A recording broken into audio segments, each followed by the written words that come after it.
filimkeena maanta wuxuu ku bilaabanayaa gabadhan la yiraahdo Susu oo safar shaqo ka imaanayso. waxayna guriga u imaanaysaa saaxiibkeed Tanshiki oo gabadhan Shujijan la yiraahdo la tumanayo la baashaalayo. isla markaa Tanshiki hore ayuu ku boodaya kadibna wuxuu isku dayaa inuu arrinta u sharaxo. laakiin Susu xanaaqsan ayaa labadooda wajiga ka dharbaaxayso. xanaaqi ay ka xanaaqdeen kambaniga ay ka shaqeynayeen ay dhammaan u wada sheegaysaa dadkii shaqaaleyga ka shaqeynayay waxay meesha ka dhacay. Shujijan ayaa madax ku dhufanaysa Susu kadibna way soo xisaa waxayna ku tashanayaan inay u geeyaan Mr. Luliyaw oo asiga ka helay gabadhan. Susu Mr. Luliyaw qolkiisa ayaa la keenay. laakiin way ka soo baxsanaysaa ayadoo howlweyn soo socota ayay waxay maqlaysaa saaxiibkeed iyo Shujijan oo ku wada sheekaysanaya iyada waxayna ogaanaysaa in dad xun ay yihiin. isla markaa CEO G la yiraahdo ayaa arkayna howlweyn soo socdo. Suuna G ay soo abaaraysaa maadaama ay ogtahay Shujijan inay aad u jeceshahay si uu arsto wayna soo ridaysaa kadibna wuxuu u soo qaadayaa hotelkii. qolkeedii subaxdii ka waxay ka soo kacaysaa iyadoo qolka la jifto G ayadoo naxsan ay isku dayaysaa inay banaanka u baxdo. laakiin Shujijan ayaa soo socota laba kaamirista soo wadato si ay sawirro ugu qaado una ceebeysato. laakiin Ju ayaa ka celinaya inay banaanka u cararto. isla markaa Shujijan ayaa master keyga isticmaalaysa kadibna qolka soo galayso.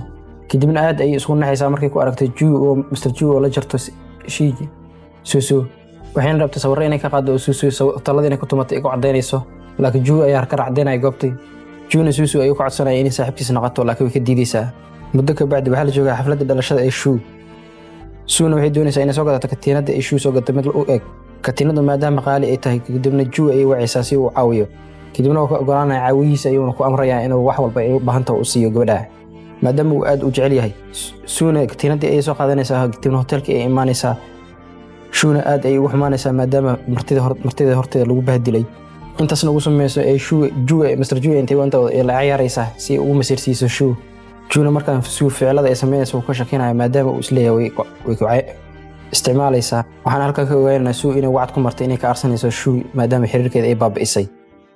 Juna markuu arrintaas ogaado aad ayuu xanaaqayaa wuxuuna leeyahay iska bax.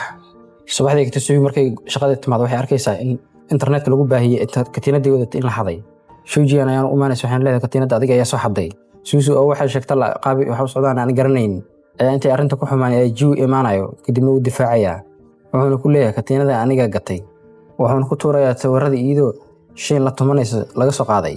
Shuna aad ay u caroonaysaa arrintan kadibna aabaheed ayay wacaysaa oo kambaniga madax ka ah waxayna ka codsanaysaa Su inuu shaqada ka cayriyo.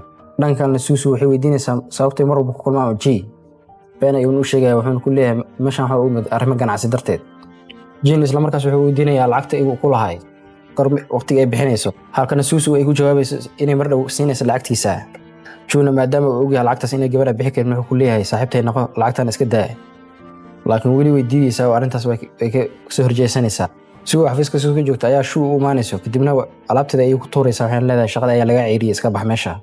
maadaama Shu ay isticmaashay awoodda aabaheed miskiintii Susu oo waxba ka qaban karin arrintan ayaa alaabteeda iska gurubsanayso. waxayna go'aansanaysaa inay goobta isaga tagto. laakiin G ayaa isla markii goobta soo gaarayo wuxuuna goobta ka caddaynaya inuu kambaniga asiga la wareego oo CEO asiga ka yahay saacad laga bilaabo. wuxuuna ka soo horjeesayaa go'aanka laga qaatay gabadha in la ceyriyo.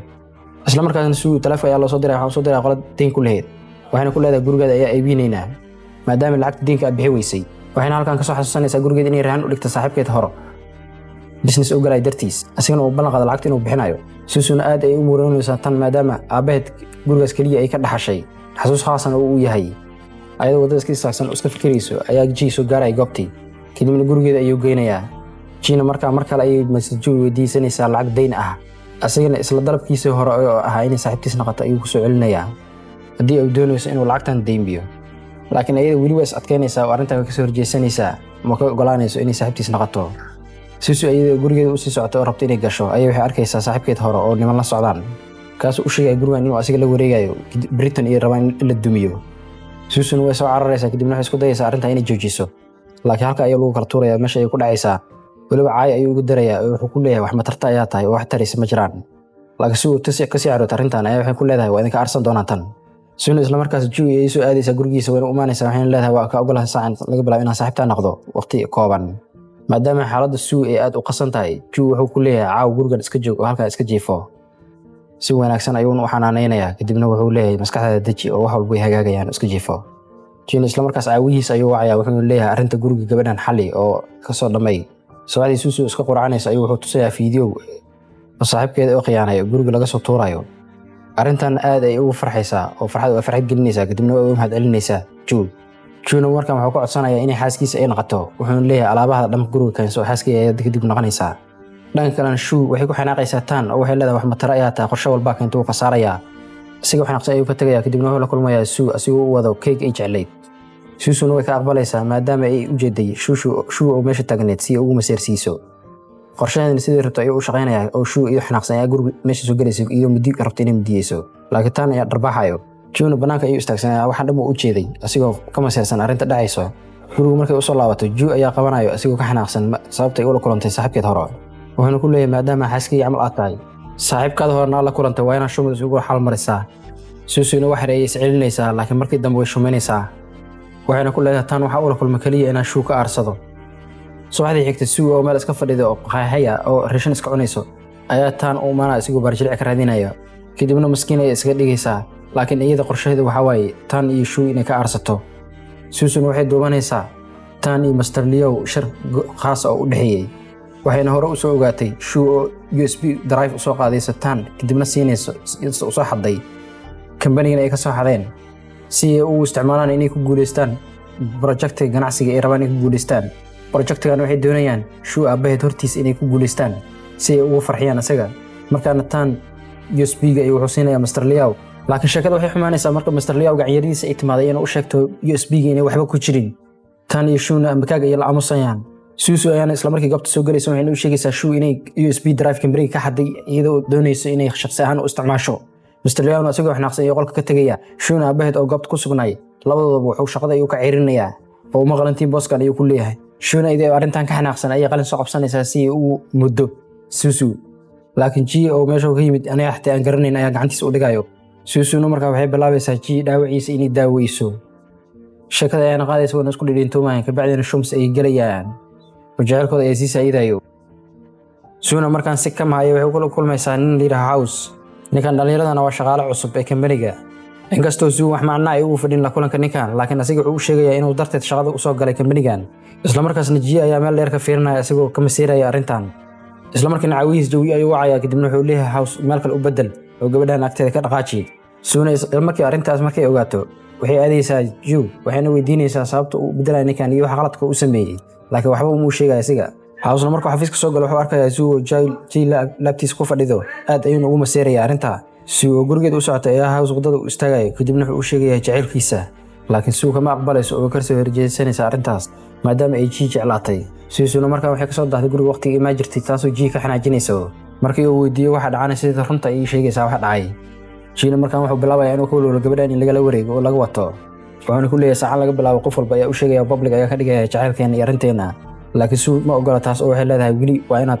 dib u dhigtaa arrinteena dhan kale shuu aad ay u madax adag tahay weli waxay ku taagan tahay waddadii inay burburiso gabadhan maskiinta ah suu nolosheeda markaana waxay u tegaysaa Master Leo waxayna ka dalbanaysaa inuu ka caawiyo Mr. Lu suu inay dhibaateeyaan waxayna u ballan qaadaysaa inay siinayso warbixinta kambaniga G isla markaas tan ayaa wuxuu arkaya saaxiibtiisa shuu oo Mr. Leo gacanta haysato markuu gacanta ka qabtay waa iska kaltuuraysaa waxayna leedahay in lacag leh oo Mr. Leo camal inaan la socdo ayaan jeclahay adiga halkaa ka tag oo waxba haysan ayaa tahay ay leedahay kaasoo ciil la ooynaya kadibna isla markaasna suusu ayaa goobta imaanaysa wax isku soo beegay ma garanay aniga kadibna inay xafiis ayuu weydiinaya wuxuu leeyahay inay ka heshii karnaa arrinta na dhaxmarta laakiin suusu way ka diidaysa maalintii xigta Mr. Leo xaflad ayuu qabanayaa oo dad badan uu ku casuumay yani suusuna way ka soo qayb galayaan xafladda suusuna markaa mas'uuli ayay aadaysaa kadibna laba gabdhood ay afduubayaan waxayna u geynayaan shuu cabaar kadib ji wuxuu dareemayaa inay wax qaldan yihiin maadaama ay gabadhii soo naqa diiday dhanka kale shuu muddo ayay soo qaadanaysaa waxayna rabtaa inay geliso suusu ee halka ugu takhalusto laakiin isla markii ji ayaa ka soo gaaraya oo badbaadinaya gabadha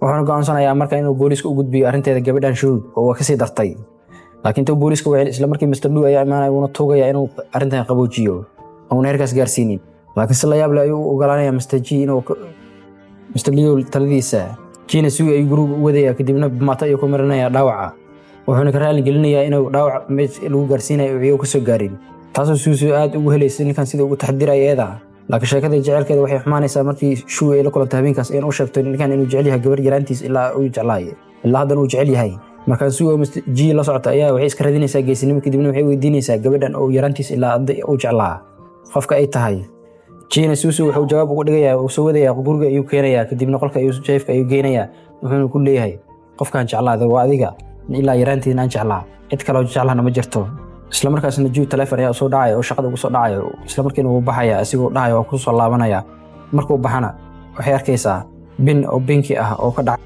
Ju jeebkiisa binkan xasuus ayuu suu gelinayaa iyadoo yar ayayna gabar siisay binkan laakiin waxay la yaaban tahay sida uu Ji ku helay binkan oo gacantiisa u soo galay Jin isla markuu shaqada habeenkii ka soo laabtay suu ayaa isla markii binki weydiinayso isla markaasna wuxuu tusinayaa sawir ayada iyo gabadha ay siinaysay suusuna markaa waxay doonaysaa inay ogaato gabadhan qofka ay tahay Ji ayaana ku jawaabay sawirka qofka ka muuqdo inuu asiga yahay oo markuu yaray timo dheer oo la hajir gabar u ekaay taasoo suu aad ugu farxinayso maxaa yeelay ilaa yaraantiisa iyada inuu jeclaa ayaa meesha ugu cadda ugu dambeyn Ji markaa wuxuu u keenayaa faraantiga arooska ayuu u keenayaa suu waana ka codsanaya inay guursato wayna ogolaanaysaa jacaylkooda sidan ayuu ku midoobayaa fadlan halka haddana soo gaarta haddana cusubta subscribe noo sara daaruun loo joogtana like share commentiga si aan kugu soo gudbin muuqaalo kan ka sii wanaagsan bye bye